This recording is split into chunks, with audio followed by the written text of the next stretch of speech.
नमस्कार दोस्तों, OCN network में आपका स्वागत है।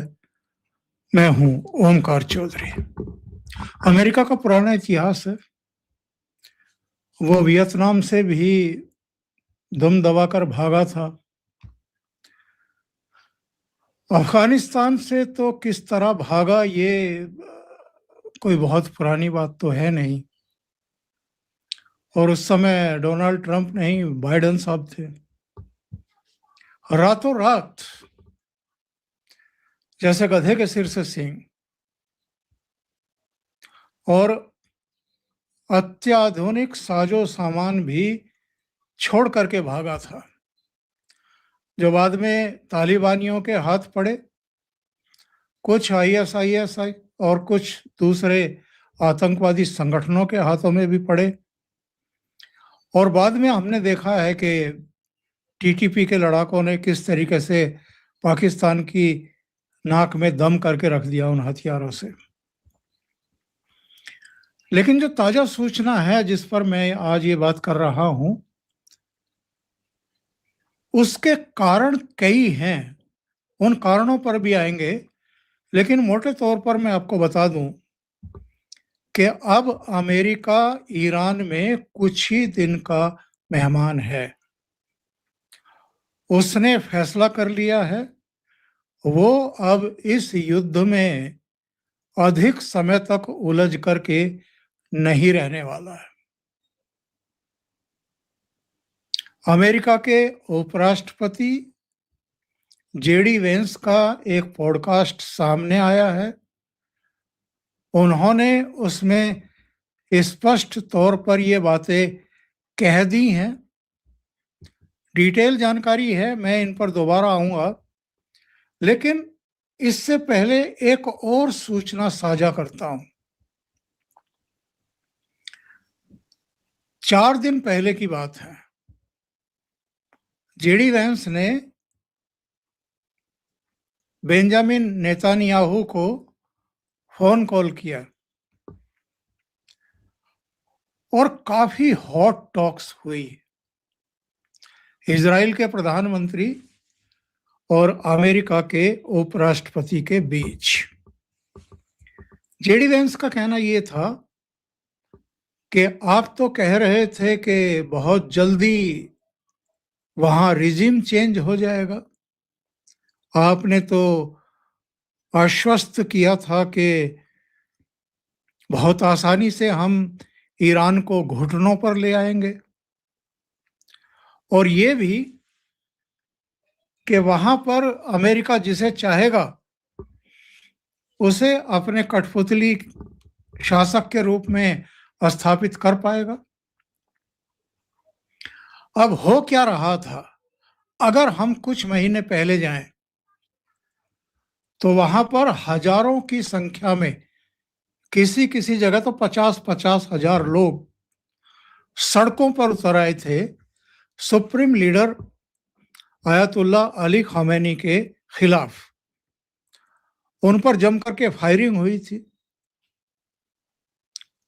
अपुष्ट सूचना तो ये है कि 20,000 22,000 से ज्यादा लोग मारे गए, लेकिन जो अधिकृत आंकड़ा आया वो भी कोई कम नहीं था। 5,000 के आसपास लोग मारे गए हैं, ये तो ईरान ने ही स्वीकार किया था।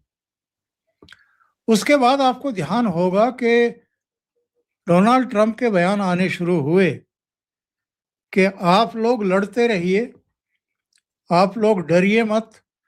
जो लोग आप पर अत्याचार कर रहे हैं, हम उनको सबक सिखाएंगे, उनको हैंग करेंगे, फांसी पर चढ़ाएंगे, पता नहीं क्या क्या करेंगे। ये सारी बातें डोनाल्ड ट्रंप की तरफ से कही गई। और ये भी कहा गया कि आपके लिए मदद रास्ते में है, मदद आ रही है। उसको जैसे भी कहिए, आयतुल्ला अली खामेनी के शासन प्रशासन ने दबा दिया, आंदोलन को दबा दिया। बहुत बड़ी संख्या में लोगों को गिरफ्तार किया गया। लोग आजादी किससे चाह रहे थे? उनकी सेहत पर इससे फर्क नहीं पड़ता कि ऊंची गद्दी पर कौन बैठा हुआ है, वो सांस भर लेने की छूट चाहते थे। जो 78-79 की क्रांति के बाद से वो चाहे खामेनी हो या खामेनेई हो, इन्होंने एक तरीके से सबका गला दबाने का काम किया था। अब जो हालात बने उनमें कारण क्या बताए गए थे कि हम ईरान पर आक्रमण क्यों कर रहे हैं, हमला क्यों कर रहे हैं। कहा गया था कि इसका जो परमाणु कार्यक्रम है वो अपने अंतिम चरण में। ये बात पिछले साल जून में भी कही थी इन्होंने, जब वो 12 दिन का आक्रमण हुआ था या युद्ध हुआ था, जिसमें B-2 बॉम्बर का भी इस्तेमाल किया गया था, और अलग अलग जगहों पर जहां जहां इन्होंने बताया था कि यहाँ यहाँ परमाणु हथियार बनाने के लिए यूरेनियम संवर्धन का काम अंतिम चरण में है, वहां पर बड़े भारी बम भी गिराए गए थे। और तब अमेरिका ने यह दावा भी किया था कि हमने वो संभावनाएं अब खत्म कर दी हैं, यानी अब ईरान परमाणु अस्त्र शस्त्र नहीं बना पाएगा। तो जून 2025 और अभी 28 फरवरी को शुरू हुआ था ये हमला, तो फरवरी 2026 कितने महीने हुए? केवल 8 महीने के भीतर ऐसा कौन सा परिष्कृत संवर्धन उन्होंने संवर्धन हो गया यूरेनियम का कि इनको फिर से हमला करना पड़ा। इस बार कहा गया कि हम जड़ मूल से इसका परमाणु कार्यक्रम खत्म करेंगे।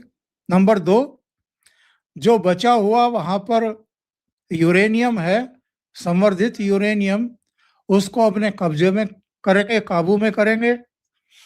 नंबर 3, इसकी मिसाइल बनाने की क्षमता को खत्म कर देंगे, और इसके पास जो परमाणु या दूसरी बैलिस्टिक मिसाइलों का अगर कोई भंडार है, परमाणु का तो नहीं पर बैलिस्टिक और दूसरी मिसाइलों का, उसको हम या तो नष्ट कर देंगे या उसको अपने कब्जे में ले लेंगे, यानी इन खतरों को टालेंगे।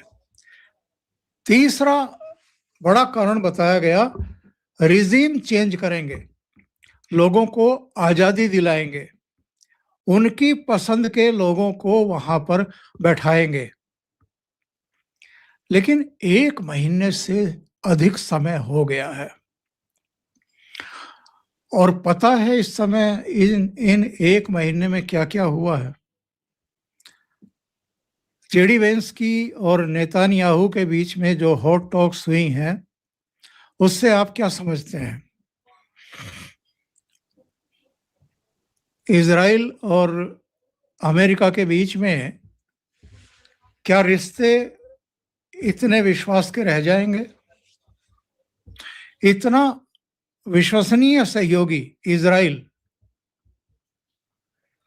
के उसके कहने पर अमेरिका का शासन प्रशासन, क्योंकि वहां पर बहुत सारे ज्यूज हैं जो बहुत महत्वपूर्ण पदों पर हैं और डिसाइसिव फैक्टर भी हैं, उनके प्रेशर में कह लीजिए, उनकी सलाह पर कह लीजिए, अमेरिका को बार बार इजराइल का साथ देना ही पड़ता है।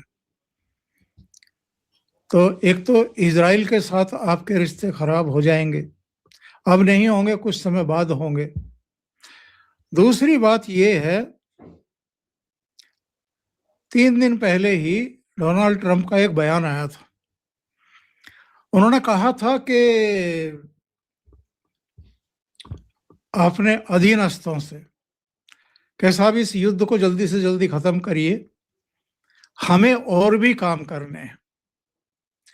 यानी 1 महीना होते होते वो इस युद्ध से या तो उकता गए हैं या इतना नुकसान करा बैठे हैं, और वो जो अमेरिकी सेना की डेड बॉडीज ताबूतों में अमेरिका पहुंचनी शुरू हुई हैं, उसके चलते इनको लग ये रहा है कि जब भी मिक्टम पोल होंगे तो इनको लेने के देने पड़ जाएंगे।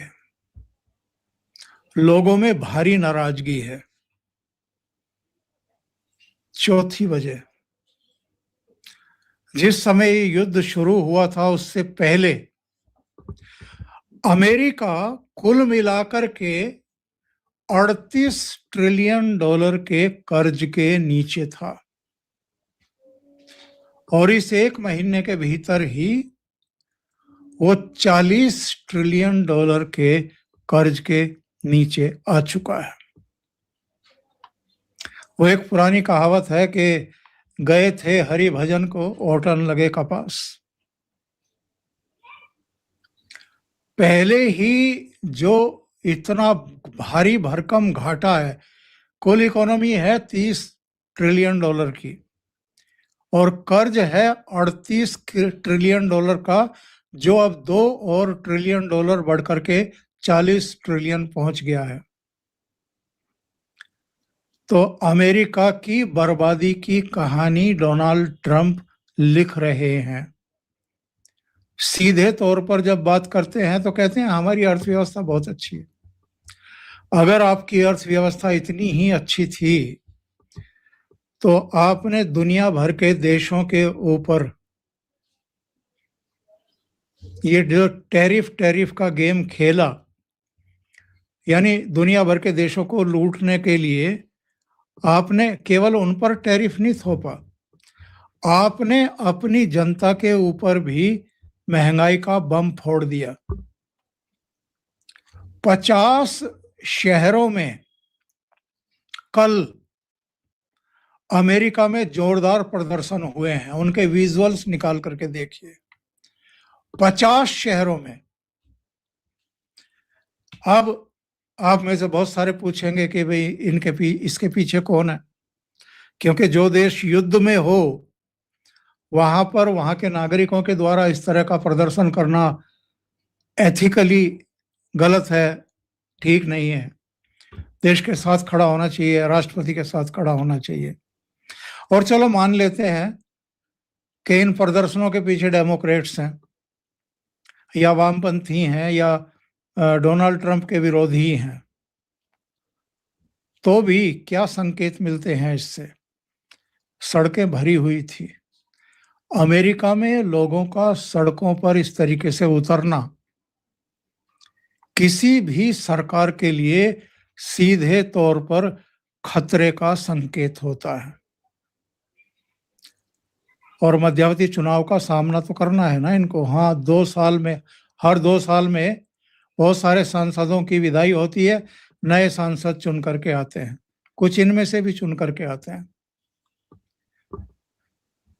और डोनाल्ड ट्रंप तो पहले ही कह चुके हैं कि ये मेरे खिलाफ महाभियोग प्रस्ताव लेकर के आएंगे। तो अगर मिक्टम पोल में ये हार गए और डेमोक्रेट्स जीत गए तो शायद हम ये होते हुए भी पहली बार देखें कि इनके खिलाफ महाभियोग प्रस्ताव आए और इनको कुर्सी से चलता कर दिया जाए। तो डोनाल्ड ट्रंप, वो एक और कहावत याद आ गई, आ बैल मुझे मार। आप साधारण तरीके से भी, आराम से भी 4 साल का अपना ये आखिरी कार्यकाल पूरा कर सकते थे, लेकिन चैन से बैठने वालों में से ये जीव है नहीं। टैरिफ थोपने शुरू कर दिए, उसमें किसी को बख्शा नहीं, अपने सहयोगियों को, अपने करीबी देशों को भी नहीं बख्शा। किसी पर कितना, किसी पर कितना, बहुतों पर तो 50-50% लगा दिया। भारत के साथ तो संबंध इतने खराब हो गए कि नरेंद्र मोदी ने इनका फोन उठाना ही बंद कर दिया, इनसे बात करनी बंद कर दी। 3-4 जगहों पर मुलाकात संभव थी, वहां नरेंद्र मोदी गए ही नहीं। और अल्टीमेटली इनको हदों में लाने के लिए फिर अलग अलग देशों के साथ और यूरोपियन यूनियन तक के साथ हमने फ्री ट्रेड एग्रीमेंट साइन कर लिया और अल्टीमेटली इनको भी अपनी तरफ से घोषणा करनी पड़ी कि भारत पर जो हमने 50% टैरिफ लगाया था वो अब घट करके 18% रह जाएगा और मार्च में हम किसी समय ट्रेड डील साइन कर देंगे। तो मार्च में आप ट्रेड डील तो क्या साइन करते, आप तो ईरान में जाकर के उलझ गए। और चलो हमने मान लिया कि आपने supreme leader Ayatollah Ali Khamenei को मार दिया, उनके रक्षा मंत्री को मार दिया, उनके सेना प्रमुख को मार दिया। कुल 48 लोग थे उस समय मीटिंग में जब 28 फरवरी को इन्होंने और इजराइल ने मिलकर के वहां पर अटैक किए। 30 लड़ाकू जहाज भेजे थे उनको खत्म करने के लिए। ये सारा कुछ भी हो गया, तो क्या आपने ईरान को वेनेजुएला समझा था कि आपके कुछ 100 सैनिक और कुछ लड़ाकू जहाज और हेलीकॉप्टर जाएंगे और सुप्रीम लीडर को मारेंगे, उनके करीबियों को मारेंगे और वहां पर शाह फैमिली को बैठा करके उनकी ताजपोशी करा देंगे, अपने कठपुतली शासन वहां पर स्थापित कर देंगे? क्या दिमाग में लेकर के डोनाल्ड ट्रंप ने वहां पर ये युद्ध शुरू किया था? और जो लोग ईरान को हल्के में ले रहे थे, उस ईरान ने अमेरिका के उन पिट्ठू देशों के भी दांत खट्टे कर दिए जिन्होंने अमेरिकी सेना को पैर रखने की जगह दी थी।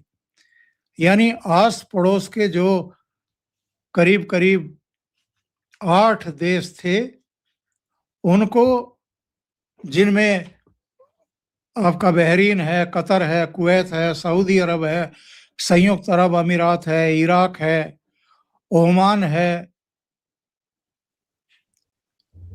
इन सब देशों को भी ईरान के प्रहार, ईरान के रौद्र रूप का सामना करना पड़ा।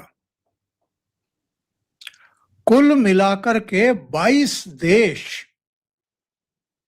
इस युद्ध की चपेट में आए हैं, किसी ना किसी रूप में प्रभावित हुए हैं।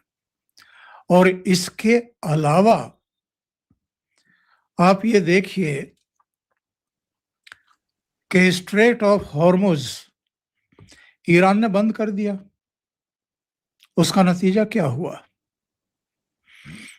दुनिया के देशों के लिए करीब 20% के आसपास ईंधन वहां से होकर के गुजरता है और ईरान की बिना मर्जी के कोई भी शिप, कोई भी टैंकर वहां से तेल गैस लेकर के गुजर नहीं सकता। भारत के या पाकिस्तान के या कुछ दूसरे देशों के अगर टैंकर वहां से गुजरे हैं, शिप वहां से गुजरे हैं, तो वो इसलिए कि ईरान उनको अपना दुश्मन नहीं समझता है, मित्र समझता है। दुनिया भर में अगर महंगाई का ठीकरा फूटने वाला है लोगों के सिर पर, अगर तेल की कमी होने वाली है, तो वो टैरिफ का जो खेला खेला था डोनाल्ड ट्रंप ने, उससे दुनिया पहले ही नाराज हुई बैठी है। इनके सहयोगी भी नाराज हैं, यूरोपियन यूनियन से लेकर के नाटो तक सब नाराज हैं। जो इनके साथ कभी खड़ा हुआ करते थे, जर्मनी से लेकर के फ्रांस और दूसरे देश, यूके, वो भी अब सख्त नाराज हैं, इटली नाराज है।